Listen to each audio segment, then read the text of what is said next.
Olá, mais uma entrevista gostosa para vocês, recheada de muita criatividade, muita inteligência e muita informação. Antes disso, eu quero fazer o seguinte, eu quero pedir a vocês que, no caso de impressão de banners, revistas, sacola de boutique, convite de casamento, lembrancinha de aniversário, você encontra na Zenit Gráfica, na Avenida Nossa Senhora de Fátima, 855. Vai lá. Também, na hora de dormir, você vai querer o quê? Um bom colchão para repousar, ter bons sonhos. Então, o colchão Onyx não tem por que você não ter adquirido o seu. Assim que nasce, você não sai dele.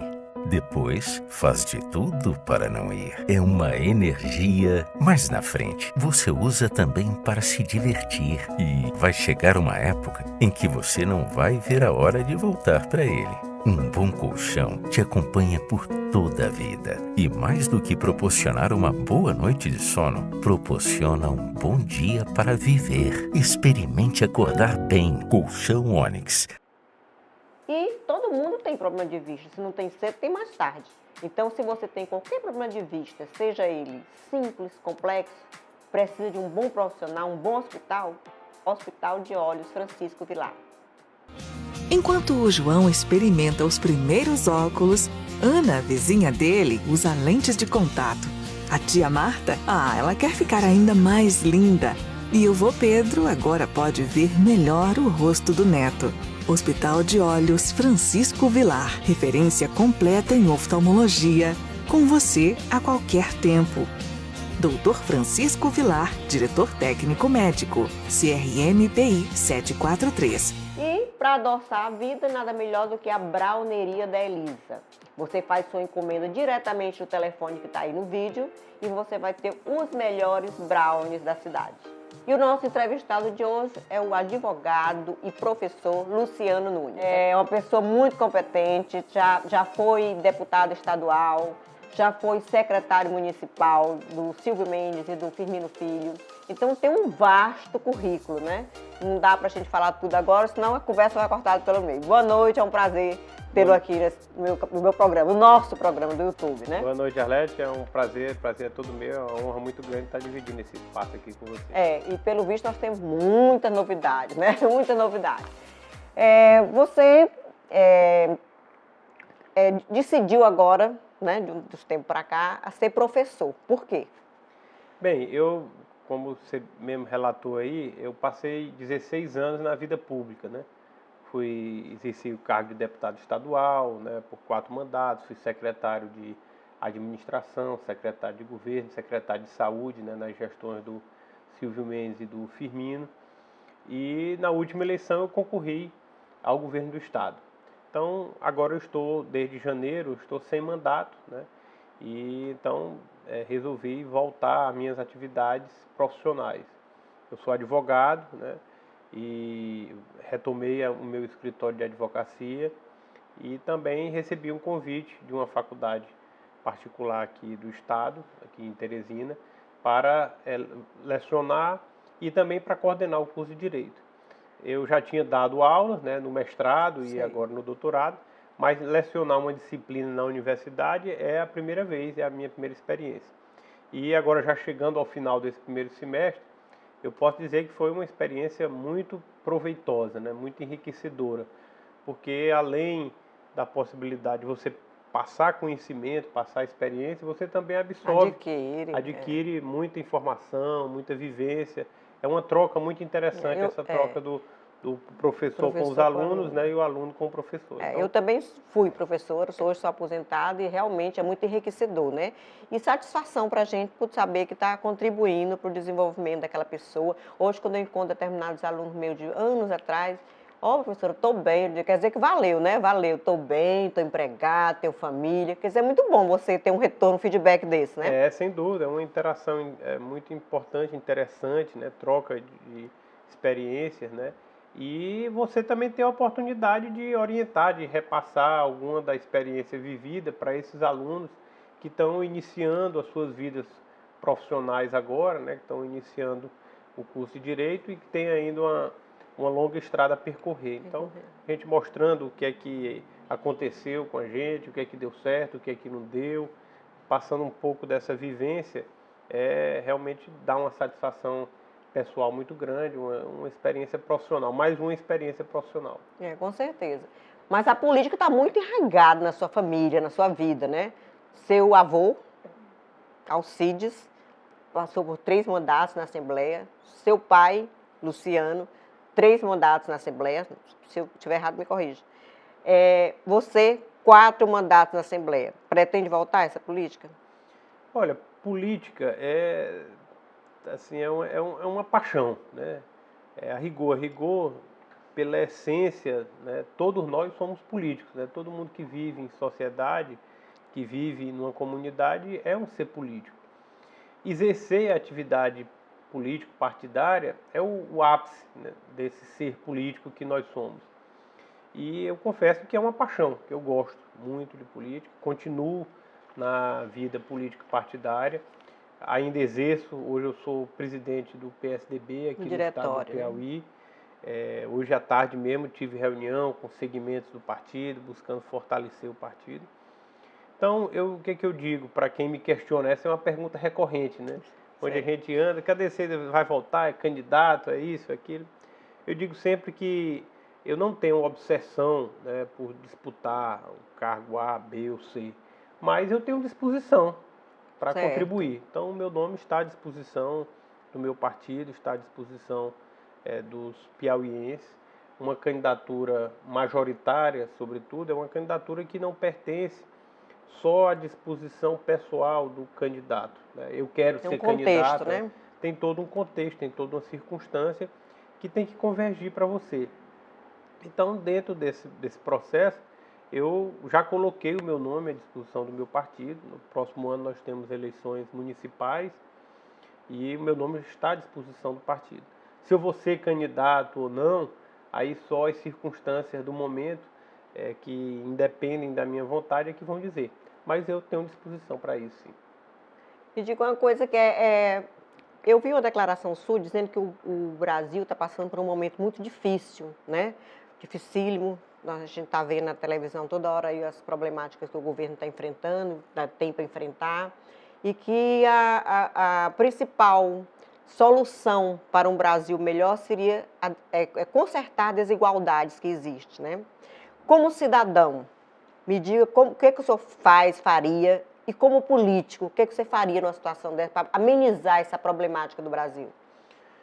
Olha, Arlete, a questão da desigualdade é uma questão mundial, né? E ela, infelizmente, o cenário que se aponta hoje é realmente desafiador. E no Brasil não é diferente, porque nós temos esse histórico já de desigualdade. O que é que nós temos hoje de mais desafiador, de um obstáculo cada vez maior para superar essa desigualdade? Além da questão da educação, né, aqui no Brasil, que nós temos um passivo muito grande, é a questão do avanço tecnológico. À medida que a tecnologia vai avançando, mais postos de trabalho tendem a se fechar, né? Carreiras, né, têm se acabado, né? Algumas profissões já não existem mais, justamente pelo desenvolvimento dessas novas ferramentas que nós temos hoje através da tecnologia. Então, a desigualdade eu reputo como o maior desafio que o mundo tem, que o Brasil tem, e aqui no Piauí também. Piauí, o Brasil ainda tem um problema maior. Nós estamos vivendo aí uma crise econômica e uma crise política, podemos dizer. Ainda não saímos completamente dela, e isso emperra determinadas soluções que deveriam ser encaminhadas. Nós temos 13 milhões de desempregados no Brasil hoje. Absurdo, né? Então, você imagina aí, 13 milhões é a população de vários países do mundo, inteiramente desempregados. E nós temos uma concentração de renda muito grande. 1% da população concentra a maioria esmagadora da riqueza do país. Então, você vê aí 5 bancos que nós temos no Brasil que monopolizam tudo, tem lucros bilionários, inclusive nesse período de crise, enquanto os pequenos, as microempresas têm fechado as portas. Então, esse fosso né, está aumentando cada vez mais. A desigualdade está aumentando cada vez mais. Então nós temos que reduzir a carga tributária, estimular o desenvolvimento econômico, criar projetos de acordo com o potencial de cada região e ter políticas de geração de emprego e renda. Não vejo outra forma de reduzir a desigualdade a não ser gerar emprego, gerar renda para as pessoas. Essa é a forma mais digna de se diminuir a desigualdade. E devo dizer que não é fácil, né? Isso não é fácil porque, como eu disse, não é um problema isolado, é um problema mundial. Nós estamos vivendo aqui no Brasil e constantemente vemos também lá na Europa esses processos migratórios, né? As pessoas, comunidades da África indo para a Europa, aqui no Brasil, diante do caos lá da Venezuela, agora Tá cheio, venezuelanos, né, extremamente pobres, né, em busca de oportunidade. Não existe ainda uma política para ajudar esse povo, né? Exatamente, já tem até aqui em Teresina. É um lugar que é lotado de pobres, de miseráveis, chegando mais. Chegando mais. Mas aqui, por mais desigual que esteja, por maior seja a dificuldade que nós estamos passando, ainda está melhor do que lá. Tanto que eles estão vindo. Lógico. Então, realmente, não é um problema globalizado, é um problema desafiador. E esse é o problema que todos nós devemos estar centrados, né, em diminuir as desigualdades. Olhando para esse Congresso Nacional que está aí agora, né, que foi eleito, o senhor vê esse Congresso com capacidade para ajudar nessa situação? Com vontade? Olha, Arlete, se você for avaliar o perfil das pessoas que estão lá, certamente muitos questionamentos podem surgir, né? Porque você não está, para chegar ao Congresso Nacional, a avaliação é muito subjetiva, né? Aliás, até certo ponto objetiva, que é através do voto, está lá quem tem voto. Exato. Não é por análise de currículo, não é por prova, não é por quem é mais capacitado. Mas quem está lá está legitimado. Legitimado. Está com uma procuração assinada pelo povo.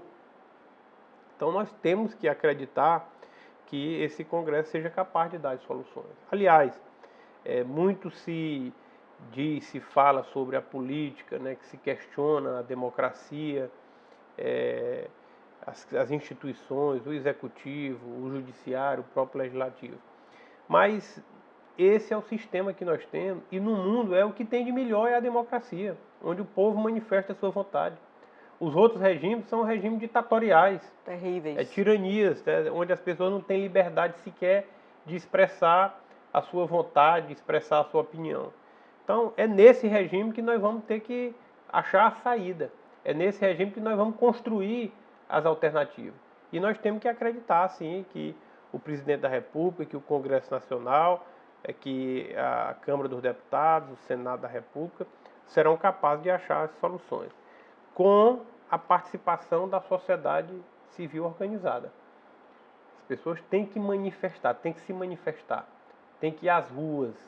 Quando se sentir com o direito ferido, tem que protestar. Está acontecendo, né? E está acontecendo. Você vê que nos últimos 5 anos, muita coisa mudou em função dessa manifestação popular, da manifestação de opinião das pessoas. De alguma forma, eles se sentem pressionados, né? Sem dúvida. Pensa duas vezes antes de fazer alguma coisa que não vale a pena, né? Quantas decisões, através das manifestações, o Congresso não se sentiu acuado, não se viu obrigado a tomar uma medida.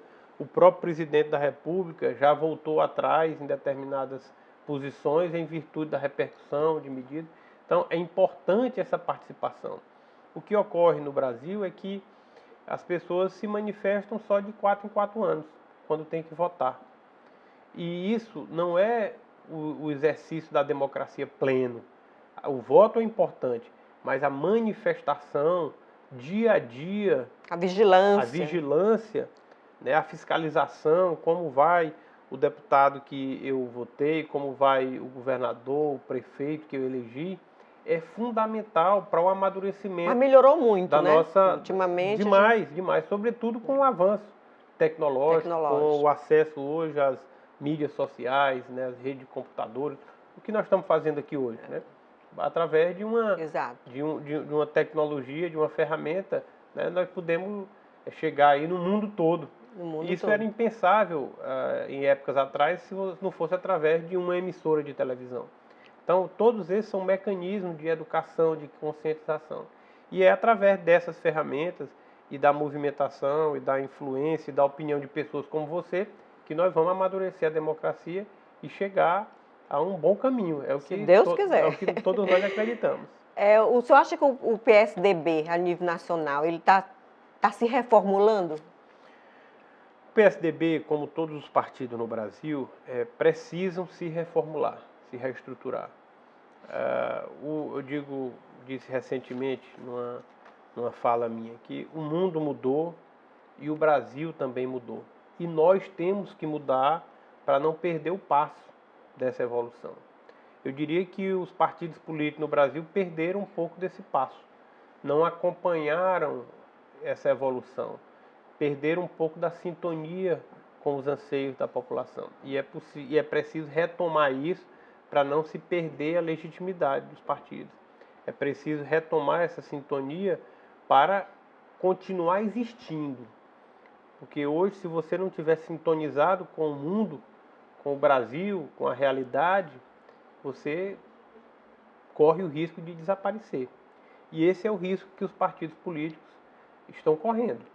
Então, o PSDB, tivemos agora recentemente uma convenção nacional, onde foi discutido muito isso. É importante, é preciso que o partido se renove, se reestruture, mude, crie ferramentas de acesso direto, canal direto de comunicação com a população, para que ele esteja sintonizado com os anseios do povo. O fim do partido é representar um segmento da sociedade, defender bandeiras de transformação. Nós falamos há pouco aqui da questão da desigualdade. Como nós vamos enfrentar esse desafio que é a desigualdade social? Aqui é que o PSDB propõe para isso? Isso tem que estar bem claro para que nas próximas eleições a população enxergue no PSDB alternativa para melhorar a condição de vida do nosso povo. Depois dessas eleições presidenciais, o senhor acha que o PSDB saiu mais enfraquecido ou fortalecido? Olha, o resultado nosso foi o pior da história. Embora nós tivéssemos um bom candidato, que era o governador Geraldo Alckmin, foi governador de São Paulo por 4 vezes, muito bem avaliado, um quadro de experiente, uma pessoa serena, equilibrada, um grande gestor, mas nós ficamos em 4º lugar com o pior desempenho que o partido teve em eleições presidenciais. Então, fruto talvez dessa falta de sintonia do partido com a população. Eu acho que o nosso candidato pagou um preço alto por um erro, por um equívoco do partido. E essa autocrítica que é necessária dentro do PSDB, e eu estendo a todos os outros partidos, porque todos perderam. O único partido que cresceu nas últimas eleições foi o PSL, o partido do presidente Bolsonaro, que saiu de 2 deputados federais para 52. Todos os demais perderam em representação no Congresso Nacional, ou em número de governadores, ou em número de deputados estaduais, todos eles perderam. Então é importante, isso foi um recado muito forte, muito duro aos partidos. Olha, ou vocês reveem o modo de trabalho de vocês, ou vocês se reavaliam, se reinventam, ou vocês vão desaparecer. Esse é o desafio que está posto para os partidos políticos. Voltando um pouco aqui para Teresina, para a nossa cidade, aqui no nosso estado, o senhor acha que, digamos assim, quais são os maiores problemas que Teresina enfrenta, o município de Teresina, ou Piauí, de modo geral, enfrenta? O governador é o maior problema deles? Olha, é importante nós destacarmos aqui Teresina dentro do contexto do estado, né? Teresina tem tido boas gestões, e essas gestões, de forma continuada, têm resultado em índices expressivos que devem ser considerados e colocados. Nós temos aqui a educação municipal, avaliada pelo MEC como a melhor educação do Brasil. Isso não é pouco não, isso é muito. Nós temos em Teresina a melhor educação da rede pública do Brasil. com o menor custo por aluno. Então, isso é uma obra fantástica. Nós falamos há pouco como é que você vai combater a desigualdade. O primeiro passo é a educação. E o segundo passo é fomentar o desenvolvimento econômico. Então, a gestão de Teresina é uma gestão extremamente exitosa. Cito esse dado da educação, mas a saúde de Teresina também é uma saúde que é referência no meio norte do Brasil. Teresina carrega a saúde pública do Estado nas costas, porque o governo do Estado não faz a sua parte. Nós temos aqui, dentro da competência do Poder Municipal, obras importantes de mobilidade urbana, né? Viadutos, pontes, avenidas, e temos uma política de incentivo, de geração de emprego e renda, de atração de empresas aqui para Teresina. Agora, nós estamos dentro do contexto do Piauí. E, infelizmente, o governo do Estado não tem feito a sua parte, muito pelo contrário.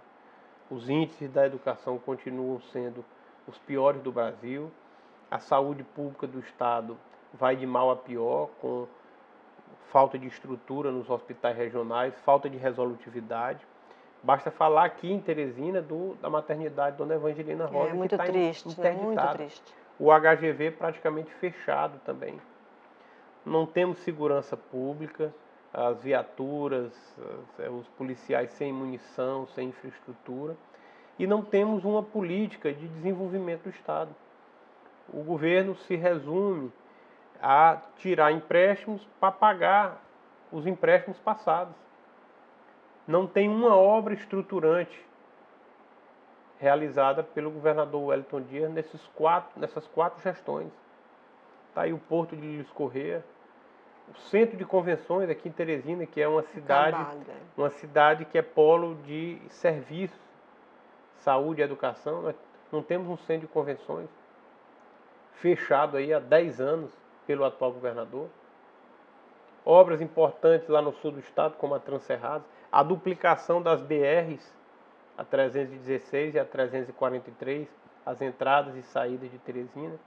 Não existe uma obra significativa que nós podemos dizer, essa obra mudou a realidade socioeconômica dessa região aqui no estado. Não existe. Então, é um governo de políticos voltado para políticos. Uma máquina pesada que só serve para acomodar os políticos aliados do governador. O governador assumiu o governo dizendo que não ia chamar nenhum deputado, que não ia convocar nenhum deputado. Hoje mesmo já assumiram mais 2.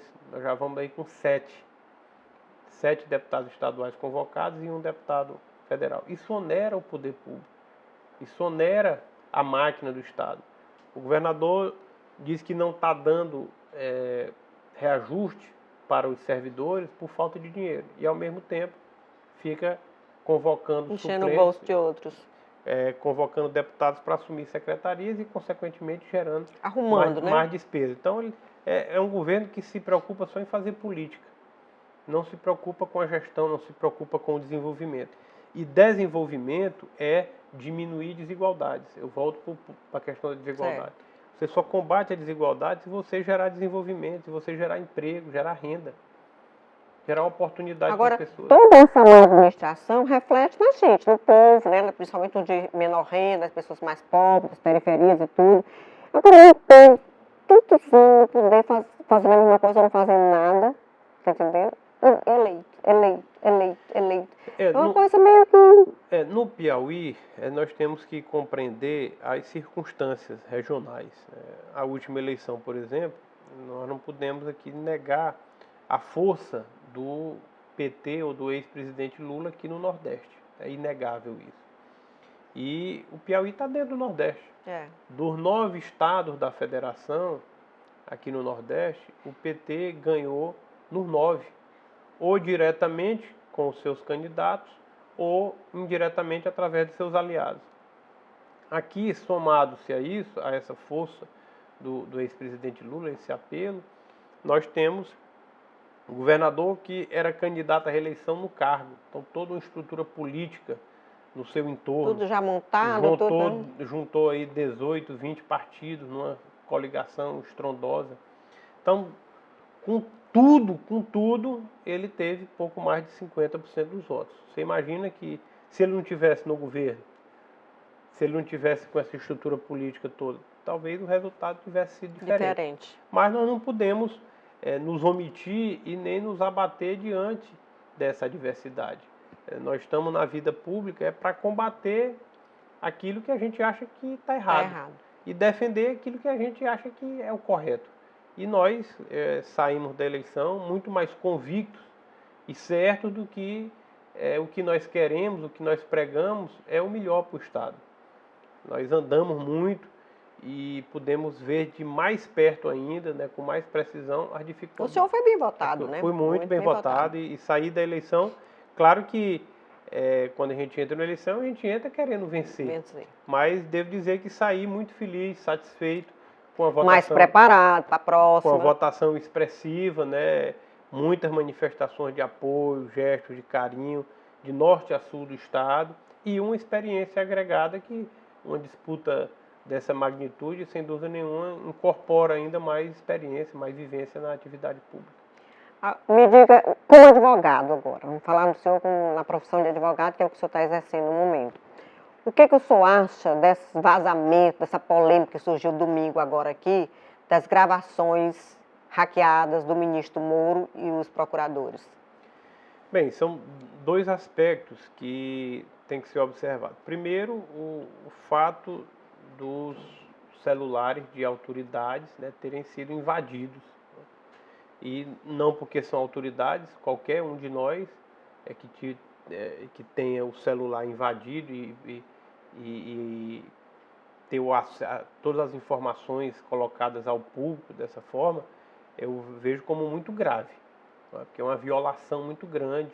Não houve autorização judicial, exatamente, né? Foi absolutamente criminoso. Então, esse fato de ter sido hackeado tem que ser apurado rigorosamente, tem que ser combatido. Porque ali no seu celular, no meu celular, está a nossa agenda, está os nossos contatos, conversas privadas, né, com família, com amigos. Então, tudo isso, pela própria Constituição, é garantida a sua privacidade. E esse fato criminoso tem que ser apurado e os responsáveis duramente penalizados.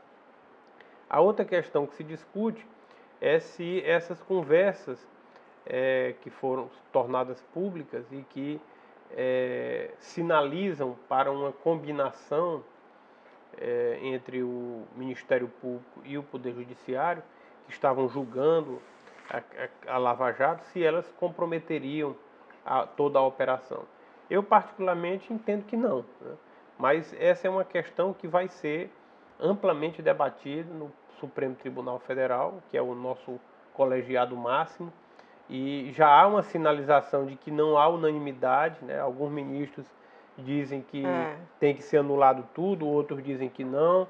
Então vai ser um debate muito acalorado, porque é uma situação sem precedentes aqui no Brasil. Então eu entendo que é um trabalho que foi feito de combate à corrupção, onde a população toda clama por isso, né, já há muito tempo. Como se diz, uma força-tarefa, né? Uma força-tarefa. No direito, eu fiz direito, que eu entendo mais ou menos assim, não existe o eu, tu, ele. Existe o eu, tu, ele, não existe o nós, né? Aí eu já fico um pouco da margem a outro tipo de interpretação do ocorrido, né? Exatamente. Então, pode até, num ponto ou no outro, foi verificado um excesso aqui ou acolá, tudo bem, pois vamos, mas você não pode jogar todo um trabalho de 6 anos, na lama desse e que jeito, representa tantas conquistas na lama, até porque nós estamos aqui fazendo algumas considerações sem ter nem conhecimento profundo da veracidade dessas conversas, do contexto. Só o que a gente vê na televisão, internet, né? Exatamente, mas para sintetizar, acho que o fato dos celulares terem sido hackeados tem que ser combatido, esse crime, é um crime grave, e as conversas têm que ser analisadas, cada caso é um caso, mas de forma a preservar toda a operação, que pontualmente seja observada alguma ilicitude, que pontualmente se resolva aquela situação. Mas nós não podemos... a Lava Jato é um patrimônio hoje do povo brasileiro. Com certeza. Então nós não podemos jogar esse patrimônio fora. Porque o problema é o uso da internet, né? Como você diz, hoje em dia a gente tem a privacidade e ao mesmo tempo não tem, né? Relativo, né? Relativo. Pensa que tem e Pensa quando, na que verdade, tem, não não tem. tem, né? Nem a criptografia não está mais dando tanto resultado assim. Aí, essas coisas sempre aconteceram, né? Entre o juiz, o promotor. Só que acontecia antigamente nos gabinetes, né? Aí hoje vai o quê? Vai discutir na internet. Aí vem um criminoso, um hacker daquele, e faz um estrago desse tamanho, E que não deixa de ser um crime, né? há de se considerar também que no direito, no processo, o que vale é o que está no processo. Que está no né? processo. Então, algumas conversas informais não podem Ele era o comandante da força-tarefa, né? não pode ser levado em Moro, no consideração caso. a ponto de prejudicar todo um processo, né? E, sobretudo, processos que foram julgados em primeira, segunda, outros até em terceira instância. Então, que não está restrito só ao juiz Moro e ao procurador Dallagnol. Então, mas é uma situação ainda nova, os fatos têm que ser realmente elucidados e o Supremo Tribunal Federal é que vai dar a palavra final sobre o assunto. Nós estamos indo e voltando, mas o importante é que a gente fale de tudo. Na última eleição para governador, o senhor foi candidato, não chegou a lograr êxito. O Firmino Filho lhe apoiou? Apoiou. Olha, uma eleição... Porque o que se conversa por aí é que o senhor não teve o apoio restrito dele. Não, ele participou da nossa campanha, ele ajudou, ele apoiou. É claro que quando você ganha uma eleição, tudo deu certo, né? E quando você perde a eleição, as pessoas tendem a procurar o culpado, o responsável. Eu penso que numa vitória, numa derrota, você não ganha ou você não perde uma eleição por um único fator. São vários fatores. Então, vários fatores contribuem ou contribuíram para a vitória do governador Wellington Dias e contribuíram para a nossa derrota. Então, em relação ao prefeito Firmino, eu só tenho a agradecer a ele e a todos, né, que da forma mais singela, de uma forma ou de outra, contribuíram ou participaram da nossa campanha. Vou explorar mais um pouquinho. Eu queria sua opinião a respeito da administração da condução do cargo do Temístocles Filho na presidência da Assembleia. É quase uma dinastia, né? Não que ele não seja uma boa pessoa, até por onde eu sei, se comenta dele, eu não conheço assim muito pessoalmente, mas que ele é uma pessoa boa, de um bom coração e tudo. Mas tem muito tempo que ele está na Assembleia. Eu queria saber a sua opinião a respeito dele na presidência da Assembleia Legislativa. Olha, nós não podemos deixar de reconhecer muitos avanços com o presidente Temístocles à frente da Assembleia. A própria TV Assembleia, que eu reputo como um marco na história da Assembleia Legislativa do Piauí, pela visibilidade, pela transparência que dá para o poder, por esse acesso, né, que dá à população a ver como é que funciona, a Rádio Assembleia, né, quanto outras obras físicas importantes, o prédio novo, o anexo, né, o centro cultural que ele criou. Então, ele realmente foi um presidente, ou é um presidente realizador. Agora, dentro de um poder legislativo, se prega, existe um sentimento muito forte de renovação, de alternância. Eu mesmo, em vários momentos, preguei, defendi, já cheguei a votar contra ele, a favor de uma renovação, né, por outro candidato a favor de uma renovação na Assembleia. E acho que essa renovação ela é saudável, ela é importante para qualquer poder. Em todos os setores. Essa alternância de poder. Agora, o que prevalece na democracia são os votos, é a maioria. E ele tem o mérito de, ao longo desse tempo, conseguir a maioria, em alguns momentos até unanimidade. Então não dá para se questionar. Minha posição pessoal é de que ele já deu uma contribuição importante, que é necessário uma alternância, uma renovação na Assembleia, até para oxigenar, para gerar perspectiva para novos líderes no Estado. Agora a pergunta de $1 milhão. Vai ser o candidato a prefeito? Olha, Arlete, eu acho que eu até já respondi. Mais ou menos. Eu queria uma coisa taxativa. Eu não posso dizer que serei o candidato, porque não depende só de mim, né? Se dependesse só de mim, eu diria que seria o próximo candidato, ou que serei o próximo candidato. Mas nós vivemos num Estado democrático, eu sou presidente de um partido, e o que vai prevalecer é a democracia do partido. O prefeito Firmino, como eu disse aqui, faz um grande trabalho, é um grande gestor, e por questões naturais, óbvias até, ele é quem vai ser o coordenador, ele é quem vai conduzir esse processo. O meu nome está à disposição do partido, outros nomes existem de igual ou até superior qualidade dentro do partido, e vamos ver como é que o processo vai se desenrolar e para quem vai convergir, né? De minha parte, o meu nome está à disposição para uma candidatura. Eu, sinceramente, porque eu conheço a mãe, conheço o pai, sei como foi educado, sei do caráter dele, eu adoraria, né? Muito obrigado. Conte comigo, tá entendendo? Aqui o canal está à sua disposição. Eu passaria horas e horas conversando aqui, mas o nosso tempo é limitado. Mas não vai sair assim sem responder uma coisa, não. Hoje é o Dia dos Namorados, 12 de junho. Então, nós vamos fechar essa noite. Eu estou fazendo uma declaração de amor para Maria Laura. Olha ali. Primeiro, muito obrigado aí pelas palavras. O canal está à sua disposição. A Laura é tudo para mim. A Laura é minha amiga, minha companheira, minha cúmplice. Nós estamos juntos aí desde a época de faculdade. Nos conhecemos um pouco antes da faculdade, mas nossa relação começou ainda na faculdade, no último ano do curso. E essa relação só tem intensificado esse carinho, esse respeito e esse amor que eu tenho por ela. Então, gostei. Aí a plateia não vai bater palma, não? Muito obrigada mais uma vez, tá? E boa sorte. Vai dar tudo certo. Muito obrigado. Vou entregar aqui uma lembrancinha da Gráfica Zende. Opa! Sabe quem é, não sabe? Sei demais. É a nossa parceira aqui. Muito obrigado. E para vocês, curtam, compartilhem, comente aí embaixo a entrevista. Aceitamos sugestões para entrevistados. E até a próxima semana, se Deus quiser. Obrigada.